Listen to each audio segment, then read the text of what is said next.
viewers, Assalamu alaikum. This is Sayyid Mohammad Hamad and welcome back to my channel Chemistry with Sir Hamad. Chapter 1 class 9 का fundamentals of chemistry मैं complete upload कर चुका हूँ. Videos अगर आप देखना चाहें तो जाकर चैनल पर देख सकते हैं. अदरवाइज आज के स्टार्ट करने वाले हैं एटॉमिक स्ट्रक्चर मतलब चैप्टर नंबर 2 क्लास 9 का. Then so on class matric का चैप्टर 1 भी मैं सॉल्व करवाने वाला हूँ. तो स्टार्ट करते हैं हिस्ट्री ऑफ एटम से. एटॉमिक स्ट्रक्चर मतलब एटम के बारे में, एटम की डेफिनेशन क्या होती है सबसे पहले हमारी वो लिख लेते हैं. देन फिर आगे बढ़ेंगे. What is atom? Smallest particle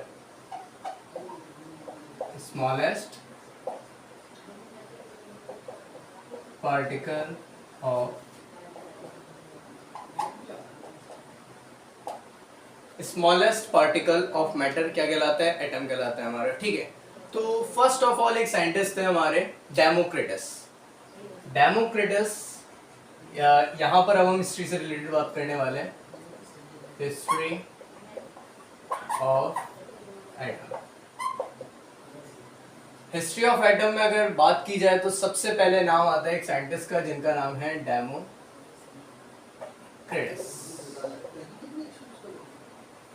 इन्होंने क्या कहा था? ग्रीक लैंग्वेज का एक वर्ड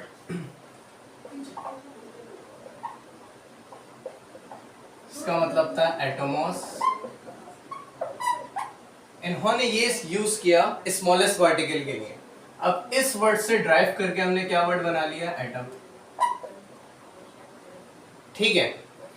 डेमोक्रिटस एक साइंटिस्ट थे. इन्होंने प्रपोज किया आइडिया. किसके बारे में आइडिया प्रपोज किया इन्होंने? ग्रीक लैंग्वेज में एटोमोस एक वर्ड है जिसका मीनिंग क्या होता है अब उसके बारे में बात करेंगे. एटोमोस की मीनिंग क्या होती है?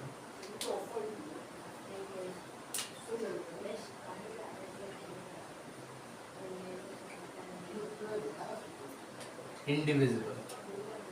इंडिविजिबल मतलब कि ये डिवाइड नहीं हो सकता. मतलब डेमोक्रिटस के अकॉर्डिंग कि एटम जो पार्टिकल है उससे छोटा कोई पार्टिकल नहीं था. इन्होंने इतनी बात बताई.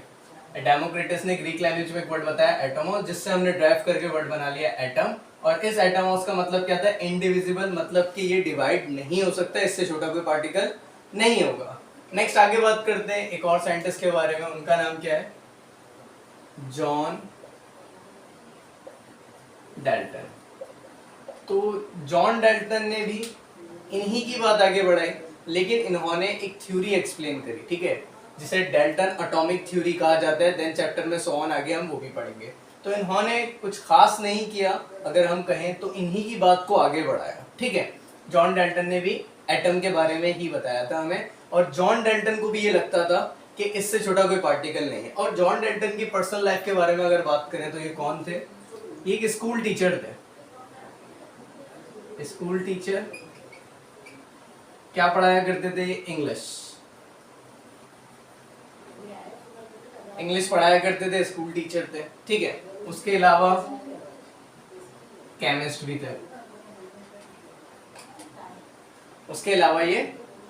थे. तो यहां तक हमने दो साइंटिस्ट के बारे में पढ़ लिया. नेक्स्ट वन आगे बढ़ते हैं.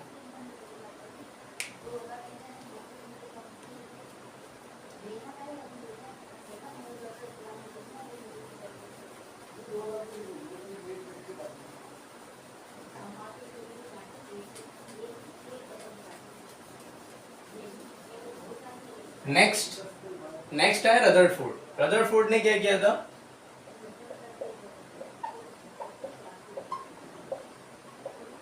रदरफोर्ड ने बताया कि एटम स्मॉलेस्ट पार्टिकल नहीं है बल्कि दो पार्ट्स और हैं. ये इन्होंने एक्सपेरिमेंट के थ्रू बढ़ाया था और ये एक्सपेरिमेंट हम इंशाल्लाह आगे पढ़ेंगे. ठीक है. तो इन्होंने क्या बताया था? इन्होंने कहा कि एटम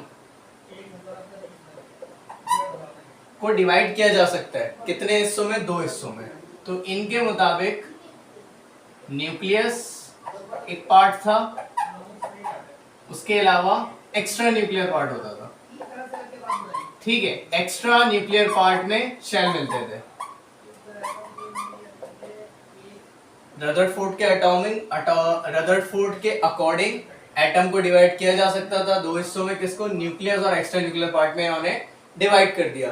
देन सो ऑन आगे साइंटिस्ट है उन्होंने इसको और एक्सप्लेन किया जो हम एक एक करके पढ़ेंगे. सारी discovery of electron, proton, neutron जैसे आप जानते हैं वो सब बाद में हुआ. स्टार्ट कहां से हुआ था मैं वो सब एक्सप्लेन कर रहा हूं आपको।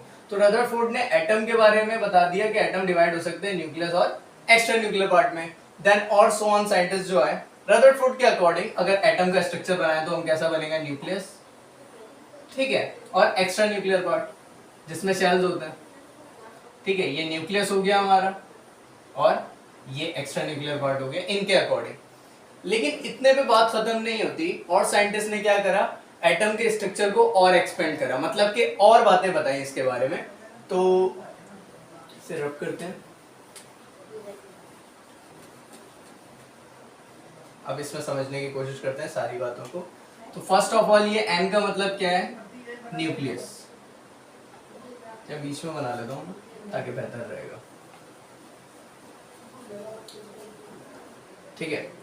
तो सबसे पहले हमारा आ गया न्यूक्लियस, ठीक है। उसके बाद एक्स्ट्रा न्यूक्लियर पार्ट आ गया हमारा जिसमें शेल होते हैं। तो मैं इसको लेबल कर देता हूं ताकि बात समझ में आए।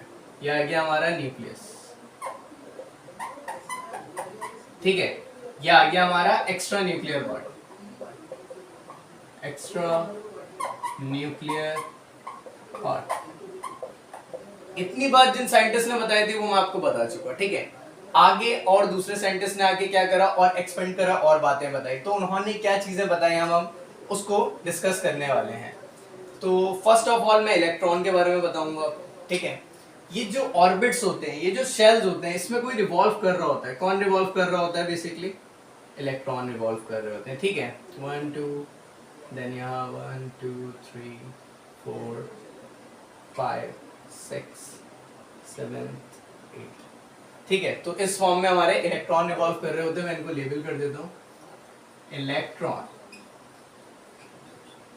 ठीक है। आगे बढ़ गए न्यूक्लियस। न्यूक्लियस बेसिकली एक रूम का नाम है, जैसे कि एक रूम है हमारा, ये बॉक्स है, इसका नाम है न्यूक्लियस, ठीक है। अब इसमें अगर मैं आपसे कहूं कि दो लोग रहते हैं, एक रहता है इसमें प्रोटॉन जिसको हम पी से रिप्रेजेंट कर रहे हैं, एक रहता है हमारा न्यूट्रॉन, ठीक है, और ये हो गया हमारा प्रोटॉन। तो बात समझ में आ रही है। न्यूक्लियस एक जगह का नाम है, एक कमरे का नाम है, एक रूम का नाम है जिसमें दो लोग रहते हैं, एक न्यूट्रॉन रहता है, एक प्रोटॉन रहता है। तो ये बात अगर समझ में आ गई तो ये बात भी समझ आ जाएगी आपको। क्या चीज, जो बात यहीं पड़ी हम वही एग्जाम्पल को यहाँ एडजस्ट करने की कोशिश करेंगे। अगर आपसे पूछा जाए न्यूक्लियस में क्या होता है, बिल्कुल ठीक, क्या बता देंगे आप, सर प्रोटॉन होता है इसमें, उसके अलावा न्यूट्रॉन होता है। तो आई थिंक आपको बातें समझ में आ गई। सबसे पहले हमने पढ़ा कि दो पार्ट होते हैं, कौन कौन से, एक न्यूक्लियस और एक एक्स्ट्रा न्यूक्लियर पार्ट। फिर उसको और एक्सपेंड किया और हमने और जाना उसके बारे में। तो इलेक्ट्रॉन्स रिवॉल्व कर रहे होते हैं जिसमें उसे क्या कहा जाता है, बेसिकली शेल्स, शेल्स कहते हैं इसे, या फिर आप ऑर्बिट कहते हैं, एक ही बात है, कोई मसला नहीं है, दोनों बातें कह सकते हैं। ऑर्बिट या शेल इसे कहा जाता है जिसमें इलेक्ट्रॉन रिवॉल्व कर रहा होता है, घूम रहा होता है मुस्तकिल, ठीक है। न्यूक्लियस में दो चीजें पाई जाती है, एक प्रोटॉन होता है, एक न्यूट्रॉन होता है। दैट्स इट, इतना ही हमारा एटम का स्ट्रक्चर है। अगर ये बात आपको समझ आ गई देन सो ऑन आप आगे पढ़ सकते हैं। आगे बात करते हैं किसके बारे में, चार्जेस के बारे में, कि किस पे कौन सा चार्ज होता है। तो बहुत आसानी से हम ये याद करने की कोशिश कर सकते हैं। कैसे, देखें,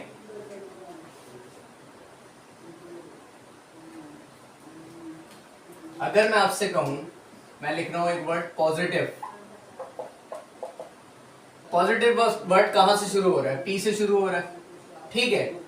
तो प्रोटॉन भी पी से ही शुरू होता है, ऐसे ही है ना।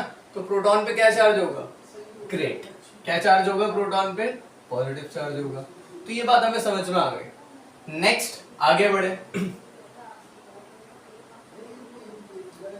एक वर्ड लिख रहा हूं मैं नेगेटिव। नेगेटिव वर्ड का एंड कहां पर हो रहा है, ई पर हो रहा है, ठीक है। तो इलेक्ट्रॉन वर्ड शुरू कहां से होता है, ई से होता है। तो हम इस तरीके से इलेक्ट्रॉन याद कर सकते हैं कि इस पे नेगेटिव चार्ज आ गया, ठीक है। आगे बढ़ गए हम, मैं लिख रहा हूं नेक्स्ट, ये दो बातें हमें याद हो गई अगर, तो देन मैं लिख रहा हूं न्यूट्रॉन। न्यूट्रॉन बेटा N फॉर न्यूट्रॉन और N फॉर न्यूट्रल याद रख लेना। न्यूट्रल का मतलब नो चार्ज, मतलब कि कोई चार्ज ही मौजूद नहीं होता। ठीक है, तो यहां तक हमें बात समझ में आ गई। ये जस्ट एक मैंने ट्रिक बताई आपको याद करने की। ठीक है, आप इस ट्रिक के थ्रू याद करना चाहें तो कर लें, नहीं करना चाहें तो कोई बात नहीं, डायरेक्ट याद कर लें। इलेक्ट्रॉन पे नेगेटिव, प्रोटॉन पे पॉजिटिव, न्यूट्रॉन पे नो चार्ज। अब एक सवाल है आपसे, अगर न्यूक्लियस के प्रोटॉन पे पॉजिटिव, न्यूट्रॉन पे कोई चार्ज नहीं होता तो न्यूक्लियस पे क्या चार्ज होगा? न्यूक्लियस पे क्या चार्ज होगा जब प्रोटॉन पे पॉजिटिव और न्यूट्रॉन पे चार्ज नहीं होता? तो आप सिंपल कहेंगे सर न्यूक्लियस पे कोई चार्ज नहीं है, लेकिन प्रोटॉन पे पॉजिटिव चार्ज है, तो वो प्रोटॉन के चार्ज को शो करेगा। मतलब न्यूक्लियस पे क्या चार्ज होगा? पॉजिटिव। न्यूक्लियस पे भी क्या चार्ज होगा? पॉजिटिव, क्योंकि प्रोटॉन पर चार्ज है और प्रोटॉन का चार्ज ही न्यूक्लियस शो कर रहा होता है। ठीक है, ये वाली बात हमें समझ में आ गई। अब नेक्स्ट एक इंपॉर्टेंट बात को समझने की कोशिश करेंगे, वो क्या है?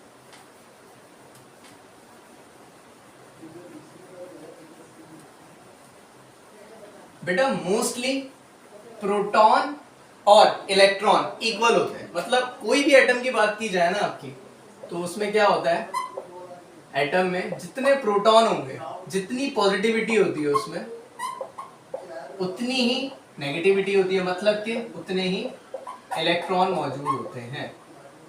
ठीक है, तो अब एक सवाल है सिंपल सा, ये न्यूक्लियस आ गया, ये हमारा स्ट्रक्चर आ गया फिर से। ठीक है, इसमें इलेक्ट्रॉन सपोज्ड हमारे 1 2 3 4 5 है। ठीक है, और इधर 2 है, तो मतलब हमारे यहाँ पर 1 2 3 4 5 6 7 इलेक्ट्रॉन मौजूद है। ठीक है, आगे बढ़े। अगर 7 इलेक्ट्रॉन मौजूद हैं तो प्रोटॉन कितने होंगे? जितने इलेक्ट्रॉन होते तो प्रोटॉन भी कितने होंगे? हमारे 7 मौजूद होंगे। तो बहुत आसान सी बात है समझने की कि अगर इलेक्ट्रॉन पर नेगेटिव चार्ज होता है तो कितने टाइम यहाँ पर होगा? देखें 1 2 3 4 5 6 और 7 टाइम नेगेटिव चार्ज आ गया। सही है। प्रोटॉन पे क्या चार्ज होता है? पॉजिटिव 1 2 3 4 5 6 7। मैथ्स में माइनस प्लस प्लस होता है, उसमें मत चले जाइएगा। मैं सिंपल सी एक बात कह रहा हूँ आपको, वो क्या कि एक माइनस से एक प्लस कैंसिल हो रहा है सपोज दैट। ठीक है,